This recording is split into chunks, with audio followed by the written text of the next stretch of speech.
Lorsqu'en 1961, Georges Balladt lui propose de rejoindre le Rockefeller Institute, Christian de Duve est déjà un chercheur reconnu. 7 ans auparavant, alors qu'il étudiait le mode d'action de l'insuline dans le contrôle de la glycémie, il a découvert les lysosomes. Il découvrira par la suite les peroxysomes. En 1974, il se voit remettre le prix Nobel. Cette année-là, le scientifique belge marque de son empreinte l'avenir de la recherche dans son pays. Il fonde l'Institut international de pathologie moléculaire et cellulaire, depuis rebaptisé Institut de Duve. La présidente, c'est le professeur Benoît Van den Eyde, qui a eu la chance de connaître cet homme du commun, qui va lui rendre hommage au nom de la compagnie. Nous connaissons tous notre confrère académicien, le professeur Benoît Van den Eyde, directeur de l'Institut de Duve, comme tu l'as dit, Vanessa. C'est lui qui rendra hommage à ce prix Nobel. Merci. Madame la Présidente, Monsieur le Secrétaire perpétuel, chers collègues, c'est un honneur pour moi d'évoquer ce matin avec vous la carrière exceptionnelle de Christian de Duve, cet homme visionnaire dont nous fêtons cette année les 50 ans du prix Nobel et les 50 ans de la création de son institut que j'ai l'honneur de diriger aujourd'hui. Christian de Duve naît en 1917 dans la banlieue de Londres, où s'étaient réfugiés ses parents pendant le premier conflit mondial, ses parents originaires de la région d'Anvers. Élève doué et précoce, il entreprend en 1934, à l'âge de 16 ans, des études de médecine, au cours desquelles il fréquente le laboratoire de physiologie de Joseph Prosper Bouckaert. Il y est initié à des travaux sur le mode d'action de l'insuline.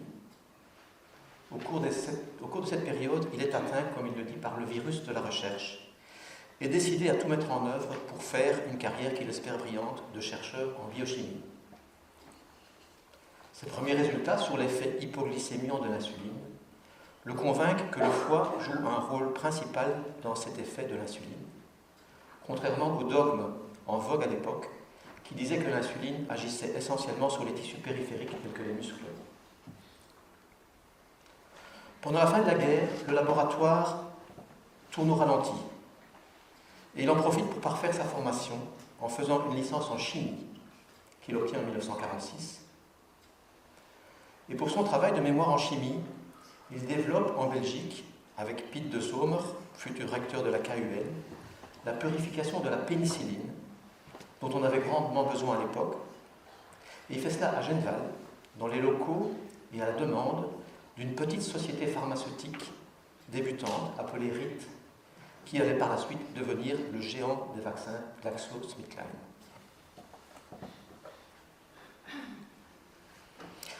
Alors de Duve savait choisir ses maîtres. Sans le savoir, dans les 2 années qui ont suivi, il va parfaire sa formation auprès de scientifiques qui allaient tous devenir des prix Nobel par la suite.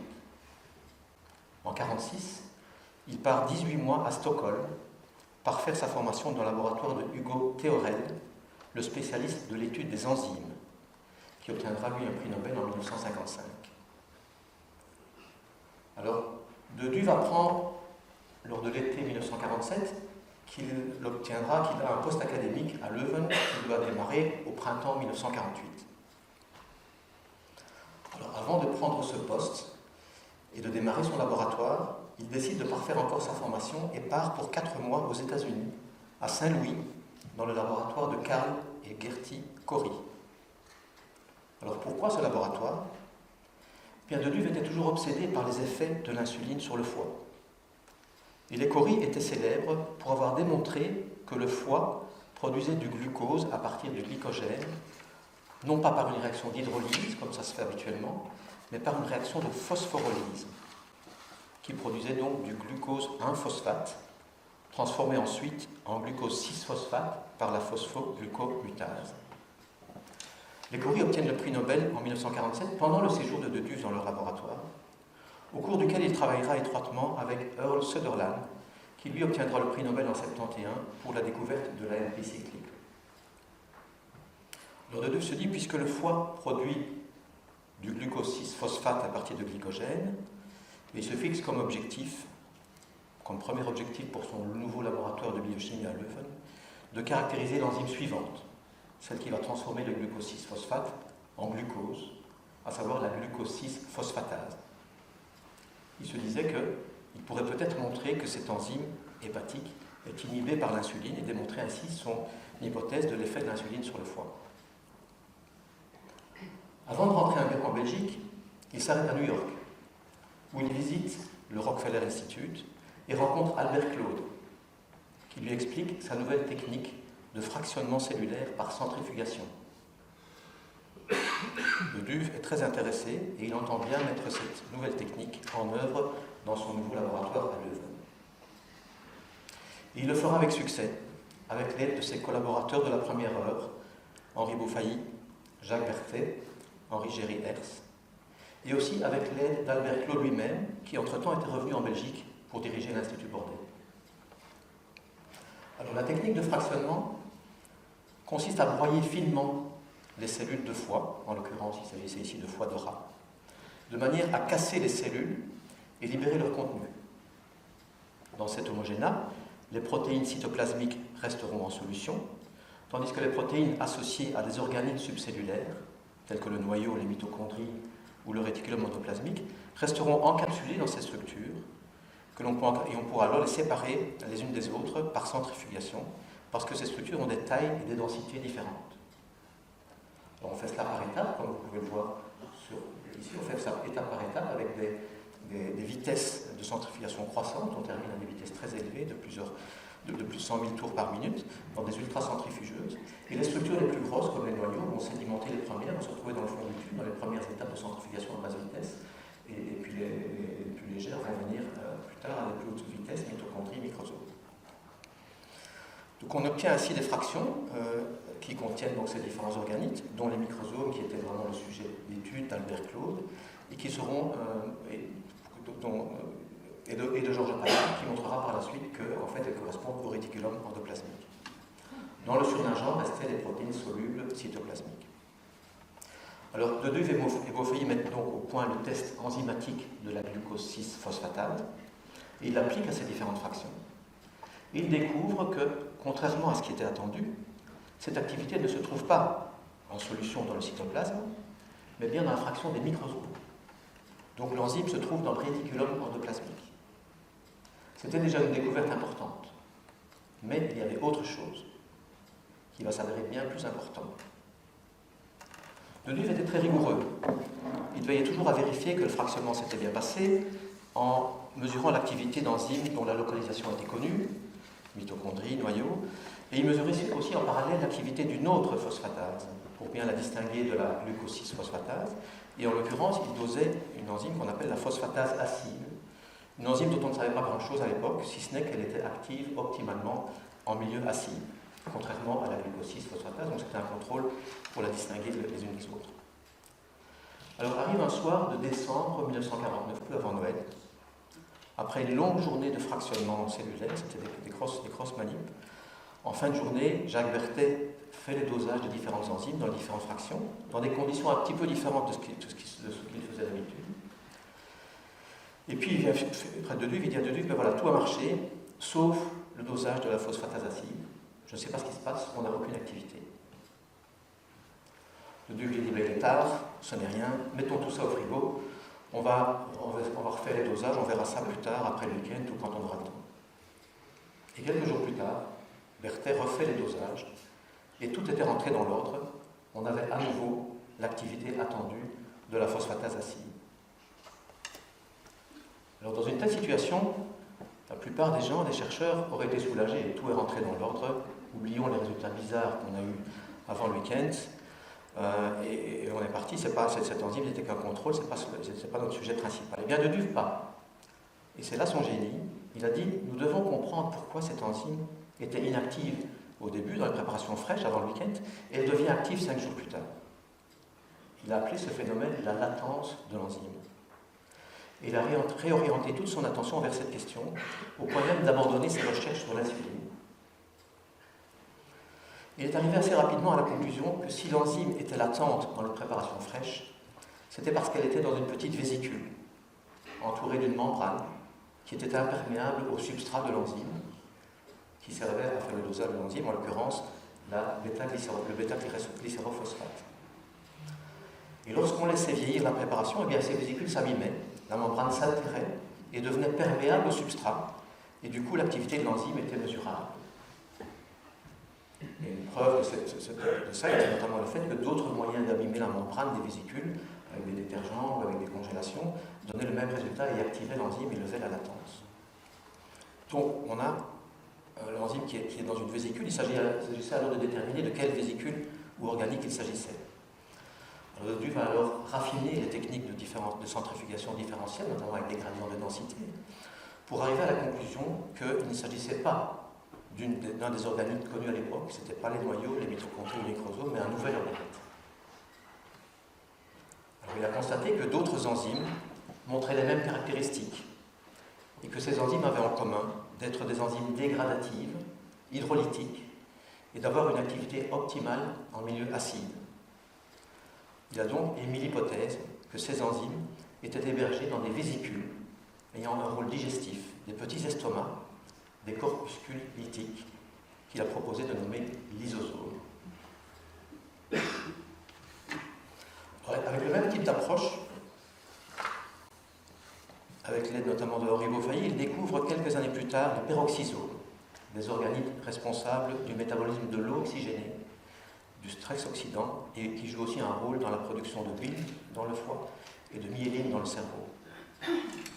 Alors ce qui est vraiment remarquable, c'est le fait que De Duve a découvert ces organites sans les avoir vus, par des méthodes uniquement biochimiques, des dosages enzymatiques. Ce n'est que plus tard, avec l'aide à nouveau d'Albert Claude, qu'il a équipé son laboratoire d'un microscope, un des premiers microscopes électroniques, afin de voir les organites qu'il avait déjà découverts. Le rôle digestif des lysosomes a été entièrement confirmé par la suite, notamment par la découverte par son élève Henri Géry-Hers des maladies lysosomiales, dans lesquelles une déficience génétique dans une des enzymes lysosomiales entraîne une accumulation toxique dans les lysosomes du substrat qui ne peut plus être dégradé. Alors, les réflexions de Duve à cette époque l'ont amené à décrire des nouveaux processus cellulaires qu'il a baptisés endocytose, exocytose, autophagie, dont on connaît l'importance aujourd'hui. Alors en 1961, il rend visite à son ami Georges Palade au Rockefeller Institute à New York, et il est émerveillé par les conditions de travail au Rockefeller. Et il partage ce sentiment avec Palade en disant que vous avez de la chance de travailler ici. Palade lui demande est-ce que c'est vraiment do you really mean this? 6 mois plus tard, le président de Rockefeller était à Louvain pour proposer à De Duve un laboratoire pour Rockefeller et pour négocier avec le recteur Van Weyenberg les conditions de son transfert. Et c'est ainsi qu'en 1962, il ouvre un deuxième laboratoire à New York, où il passera 6 mois par an jusqu'à son éméritat. Ce qu'il a vu au Rockefeller l'a fortement inspiré pour la création de son institut à Bruxelles, dont je vais vous parler dans quelques minutes. Alors en 1974 survient la consécration. En fait, il n'attendait plus ça, c'était 20 ans après la découverte. Et le comité Nobel couronne le travail de Claude, de Duve et Palade, non pas pour la découverte des lysosomes, mais pour leur découverte conjointe concernant l'organisation structurelle et fonctionnelle de la cellule. Et en effet, à eux trois, ils ont créé rien moins qu'une nouvelle discipline qui s'intéresse à l'anatomie fonctionnelle de la cellule et que l'on appelle aujourd'hui la biologie cellulaire. Alors, je voudrais maintenant, mesdames et messieurs, dans une courte vidéo de 5 minutes, vous faire vivre avec lui ces moments émouvants de l'annonce de son prix Nobel.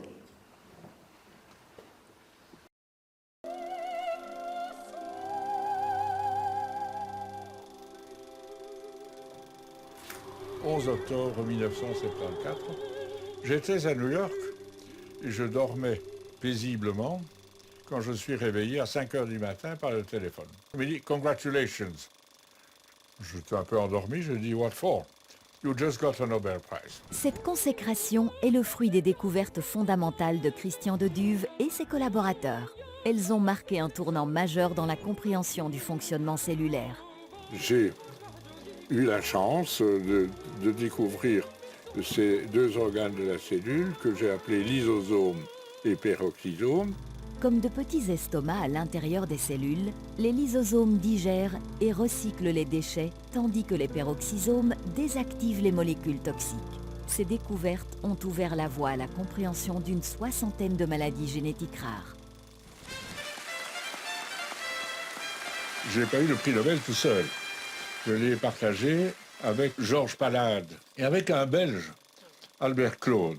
Ça fait qu'on était très heureux de partager le prix. La médaille authentique. En or massif. Au prix de l'or, elle vaut une fortune.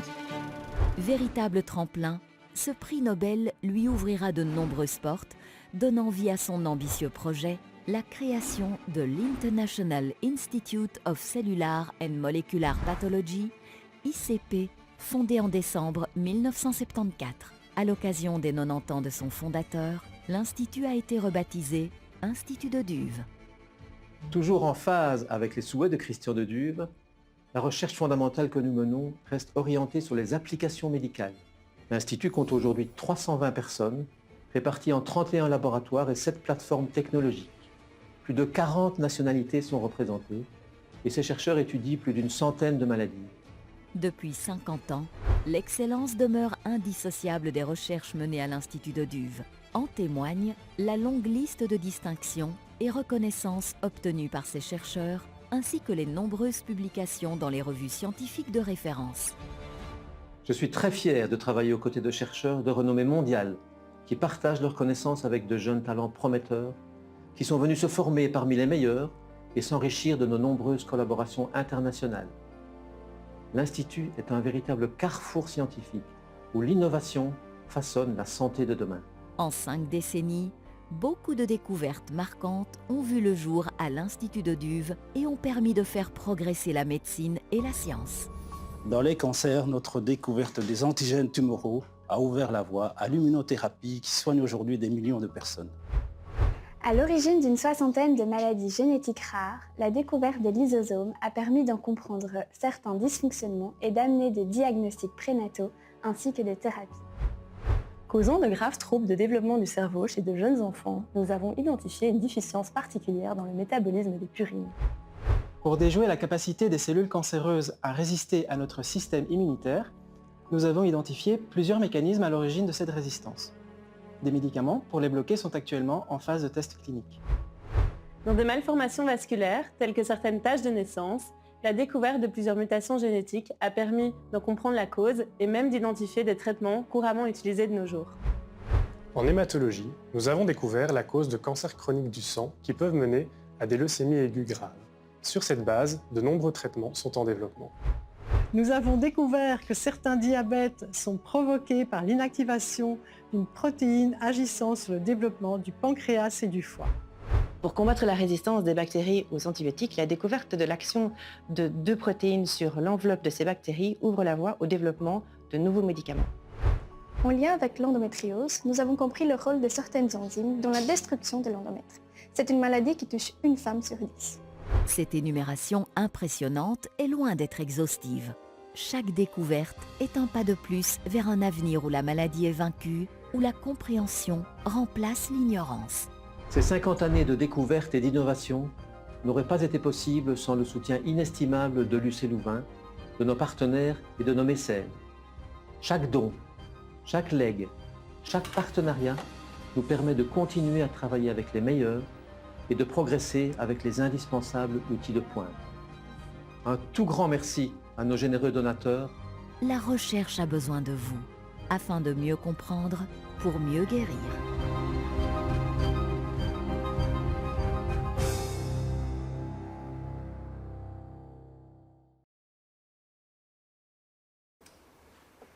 Voilà, alors, 1974 Voilà, merci.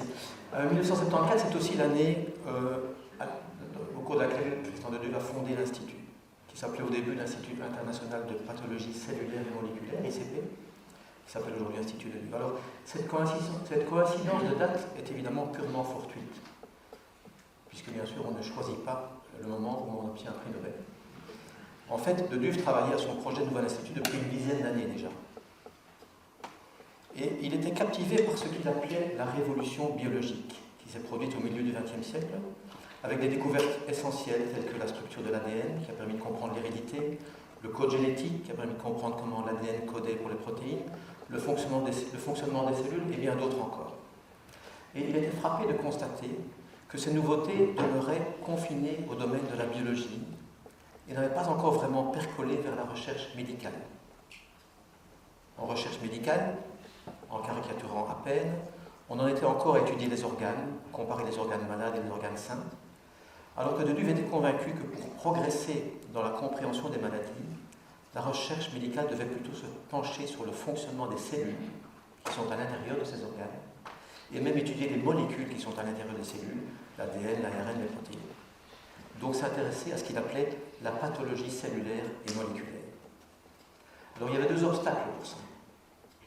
D'une part, cette révolution biologique était le fait de quelques experts qui travaillaient dans des laboratoires de pointe avec des technologies nouvelles et peu accessibles. Et d'autre part, il y avait aussi la mentalité académique de l'époque, qui considérait que la recherche visait uniquement à enrichir les connaissances, et que s'intéresser aux applications qui découlent de ces recherches n'était pas de son domaine, mais plutôt était celui de l'industrie, qui était souvent perçue à l'époque avec une certaine condescendance. Deduve a imaginé un institut capable de combler ce fossé entre les découvertes fondamentales et les applications médicales, en utilisant les outils de la révolution biologique pour comprendre les maladies au niveau moléculaire et cellulaire. On comprend donc pourquoi il a choisi d'appeler son institut Institut de pathologie cellulaire et moléculaire. Et il a choisi comme devise pour son institut « Mieux comprendre pour mieux guérir », qui résume bien sa vision. Alors, il s'est inspiré de l'Institut Rockefeller pour créer son institut et il a émis 4 principes directeurs. Le premier, c'est l'importance de la collaboration multidisciplinaire, l'importance de l'accès aux technologies de pointe. Le deuxième, c'est priorité absolue à la qualité des chercheurs, recrutement international, trouver les meilleurs experts pour travailler dans leur domaine et leur donner, c'est le troisième principe, une liberté totale. Vous avez coutume de dire que si on prend les meilleurs, eh bien, il ne faut pas leur dire ce qu'ils doivent faire, il faut les laisser eux-mêmes décider ce qui est le plus pertinent à rechercher, car ce sont eux les experts. C'est d'ailleurs la raison pour laquelle l'Institut n'a pas de thématique de prédilection privilégiée ou imposée, c'est vraiment laissé à la liberté des chercheurs, contrairement à d'autres instituts qui font une recherche ciblée sur un domaine de la science. Et enfin, priorité à la recherche fondamentale, mais avec une attention aux applications médicales potentielles. Ça veut dire que la mission de ces chercheurs est de comprendre le fonctionnement normal des cellules, ce qui implique de la recherche fondamentale, bien sûr, et la découverte de nouvelles connaissances. Mais, et ça c'était totalement nouveau à l'époque, ces chercheurs seraient également responsables, et seraient même tenus de s'intéresser aux éventuels progrès médicaux qui pourraient découler de leur recherche et de favoriser ces développements, notamment en mettant leur expertise à disposition. Il a symbolisé cette vision dans ce qui a été longtemps le logo de l'Institut, qui représente la double hélice d'ADN, dont un des brins en rouge représente aussi le serpent d'Esculape, qui est le dieu de la médecine. Alors c'est quelque chose qui peut paraître évident aujourd'hui. C'est vrai qu'aujourd'hui, toutes les universités ont un Technology Transfer Office, mais je peux vous dire que ce n'était pas du tout évident à l'époque, dans le monde académique de l'époque. Et en cela, Deduve était réellement un visionnaire. Vers la fin des années 60, Deduve identifie un groupe de scientifiques de calibre international à Louvain, Michel de Vichère pour sa recherche sur la glande thyroïde, Joseph Hermans, qui était célèbre pour avoir découvert rien moins que l'immunoglobine A, l'IgA, et Carlo Coscito, qui développait la biologie moléculaire. Mais le problème, c'est que leur laboratoire était dispersé dans différents bâtiments à Leuven. Alors, quand la faculté de médecine de l'UCL a décidé de déménager à Bruxelles, Deduve a profité de cette occasion pour proposer de rassembler ces scientifiques dans un même institut, dans un même bâtiment. Il a convaincu les collègues en question, ainsi que ses proches collaborateurs, de le suivre dans cette voie. Il voulait que son institut soit associé à l'université, mais qu'il ait également sa propre existence indépendante en tant qu'ASBL, légalement constitué, avec son propre conseil d'administration, son personnel, ses ressources, afin de pouvoir développer ses projets de manière indépendante. Alors il a présenté son projet ici même à l'Académie de médecine, il a ensuite obtenu l'accord de la faculté de médecine, Il a mis en place un comité scientifique international de renom. Et en 1970, il obtient l'accord de l'université pour la construction de 2 tours sur le nouveau campus à Woluwe, avec 5000 m² de laboratoire pour héberger les équipes de l'université, mais aussi des surfaces supplémentaires, 3000 m², pour héberger des activités propres, autres que celles des groupes universitaires existants, qui seraient financés par l'Institut lui-même. Les travaux commencent en 1972. En 1974, l'année du prix Nobel, les statuts de l'Institut sont publiés au Moniteur. Les premiers laboratoires sont occupés. Inauguration officielle par le prince Albert en 1975. Décembre 1975, une tragédie frappe l'Institut, avec le décès prématuré d'un des fondateurs, Joseph Hermans. Les années qui ont suivi ont vu l'aménagement et l'occupation des espaces supplémentaires non UCL, l'installation de nouvelles équipes, l'installation de l'administration et l'installation aussi d'une branche du prestigieux Ludwig Institute for Cancer Research, que De Duve a réussi à attirer grâce à ses contacts à New York et qui allait être dirigé par Thierry Baude. Nouvelle tragédie en 1981 avec le décès prématuré d'un autre fondateur de l'Institut, Michel de Vichère. Depuis lors, l'Institut a continué à mettre en place de nombreux partenariats avec des universités et centres de recherche internationaux, ainsi qu'avec l'industrie. Et vous avez vu dans la vidéo quelques-unes des découvertes scientifiques réalisées depuis 50 ans, dont beaucoup ont des applications médicales, directes ou indirectes, et donc mettent bien en pratique la devise de Christian de Duve, mieux comprendre pour mieux guérir. Nous avons aujourd'hui une équipe de plus de 300 chercheurs passionnés qui tous s'attellent à suivre la devise de l'Institut. Alors, à la suite de Christian de Duve, à la direction de l'Institut a été assurée par un directoire dirigé initialement par Thierry Baude jusqu'en 2004, puis par Emile Van Schaftingen, et enfin par votre serviteur depuis 2018. Nous sommes aidés en cela par un conseil d'administration composé de 4 membres du groupe rectoral de l'université, la rectrice Françoise Metz, la vice-rectrice santé Isabelle Leclerc, la pro-rectrice pour la recherche Agnès Guiberdoni et l'administratrice générale Alexia Hauten. Et à côté de ce personnel universitaire, nous avons des personnalités de la société civile, si je puis dire, tels que notre président Luc Bertrand, président de Ackermans & Van Haaren, Étienne Davignon, François Casier, Jacques Van Rijke-Worsel, des personnalités qui nous aident par leur réseau dans le milieu économique et financier. Alors pour terminer, revenons à Christian de Duve, à l'homme qui, à côté de sa vie professionnelle bien remplie, avait aussi une vie de famille, même s'il se reprochait de ne pas leur consacrer assez de temps. Son épouse, Janine, appelée Ninon, que l'on voit ici ouvrir le bal avec son mari à Stockholm en 1974 lors de la cérémonie officielle de remise du prix Nobel. Elle lui a donné 4 enfants, Thierry, Anne, Françoise et Anna.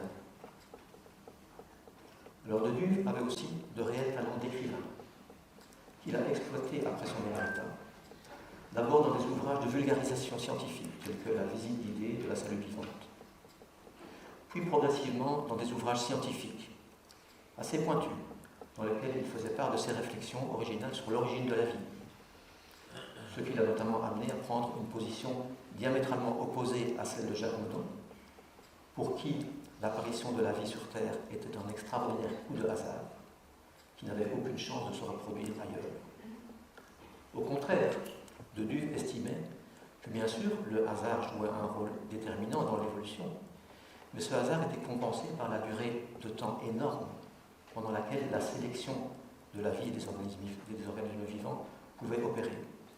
De telle sorte que, dans les conditions présentes sur la Terre, la vie devait finir par arriver, tôt ou tard. Et aussi qu'elle apparaîtrait de la même manière ailleurs si les conditions sont identiques. Cette position est aujourd'hui largement admise par les experts. Alors ces réflexions l'ont amené à prendre progressivement ses distances avec le dogme catholique, comme on peut le voir, le deviner par les titres de ses ouvrages. Mais il est néanmoins resté un grand humaniste. Il nous quittera en mai 2013, à l'âge de 96 ans, avec une aide médicale totalement assumée afin d'échapper à une double maladie cancéreuse et cardiaque. Chers collègues, c'est un honneur pour notre compagnie d'avoir compté parmi ses membres une personnalité d'exception Un grand scientifique innovant, aussi pointu qu'éclectique, qui a fait progresser la science en Belgique grâce à son institut, qui était capable de vulgariser la science avec beaucoup de talent, que ce soit dans ses livres, ses conférences ou ses interventions dans les médias. Il était aussi un grand humaniste, écrivain et philosophe. Je vous remercie.